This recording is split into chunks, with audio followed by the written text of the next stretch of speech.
حد لاحظ انه على كل المحاكم بتاعتنا مكتوب العدل اساس الحكم. قعدت افكر مره كده احنا الفناها او قلناها او استحسناها من مقوله معينه. طلع في الحقيقه ان العدل اساس الحكم ده واحده من ضمن اهم قوانين الغابه. الغابه احنا بعض الحين لما نتكلم على قوانين الغابه نقول لا يعني فوضى، يعني الكبير ياكل الصغير، يعني البقاء للاقوى. لا، هو في الحقيقه القوانين اعمق من كده. حكايه العدل اساس الحكم دي قانون مهم جدا في الغابه. كل قطيع في الغابه له ملك او له قائد بيسموه الذكر الالفا. بس للمعلومات يعني الذكر الملك او القائد ده هو اللي متحكم في كل امور القطيع بتاعه المملكه يعني. لازم يكون قائد عادل، لازم يكون ملك عادل. عادل يعني ايه؟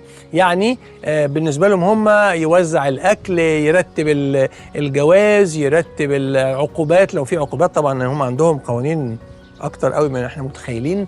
الملك لو عادل القطيع يحبه، المرؤوسين يحبوه جدا. مش بس يحبوه، يحاولوا كمان يحافظوا له على العرش بتاعه.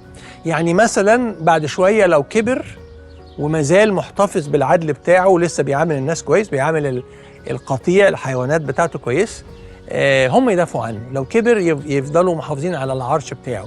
لو حد من القطيع حاول يقوم بثوره وانقلاب وياخد منه الحكم، هم اللي يدافعوا عنه ويموتوا الصغير اللي طالب يحاول يبقى قوي ده.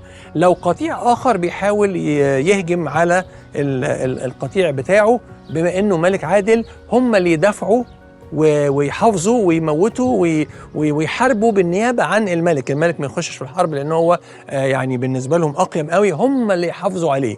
طب لو العكس بقى، لو القطيع اكتشف ان الملك غير عادل بقوانينهم هم وبمنظورهم، يعني لو اكتشفوا ان الملك غير عادل، هم اللي ينقلبوا عليه حتى لو لسه شاب وقوي، هم اللي ينقلبوا عليه ويموتوه. او لو شافوا قطيع اخر هاجم عليه يسيبوه ما يحموهوش، ففعلا يتقتل ويتخلصوا منه. فده في مملكه الحيوانات في الغابه، ان هم عندهم المبدا ده قوي جدا، ان العدل اساس الحكم. احنا كبني ادمين بقى بنحاول نتعلم الكلام ده، فبنفكر كده، هل احنا فعلا مع بعض بنفكر انه العدل اساس الحكم؟ واحنا مثلا بنربي عيالنا مثلا، هل احنا بنعدل بين العيال؟ مش عايز اقول بقى في الميراث وكده، لا، في التربيه. هل مثلا بنعامل الولد زي البنت؟ هل بنعامل الكبير زي الصغير؟ هل بنعامل كل اولادنا بنفس اللي ذكي قوي واللي نص نص بنعاملهم بعدل ولا في محاباه؟ محتاجين نتعلم. لو انا مدير عادل او صاحب شغل عادل، يبقى الناس مش هتشعر بالظلم لان انا عادل. يعني اللي يستاهل حاجه هديها له بالحلو قالوا بوحل، بالثواب او العقاب. فالناس تبقى مطمنه ان اللي بيدور الموضوع عندنا مدير القطاع، مدير الشركه، صاحب الشركه اذا كان هو صاحب المال، هو عادل، فبالتالي انا مش هشعر بالظلم. يعني لو استاهل اترقى هترقى، لو استاهل اخد بونص عن زميلي، اخد حاجه زياده ترقيه او منصب اكتر، هيجي لي. ليه؟ لان انا مطمن ان المدير بتاعي عادل. فاحنا محتاجين في شغلنا، في علاقاتنا، نبقى فيه عدل جامد قوي. فلما انا بكون مدير عادل، فانا بطمن الموظف ان هو تعبه هيجيب فايده.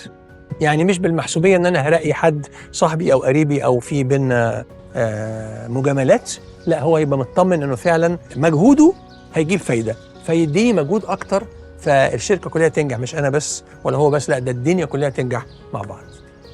معنى كده ان مش بس عايزين نحط على دار القضاء بتاعنا ولا المحاكم ان العدل اساس الحكم، لا، ده احنا عايزين نحط الكلام ده في قلبنا، عايزين نحطه في مخنا، عايزين نحطه في بيوتنا، عايزين نحطه في شركاتنا، علشان الناس تشعر بالامان فتشتغل مع ناس عادله، فيبقى الجو العام فيه عدل، فانا مطمن فادي اكتر، فالدنيا تنجح اكتر بشكل ملحوظ جدا.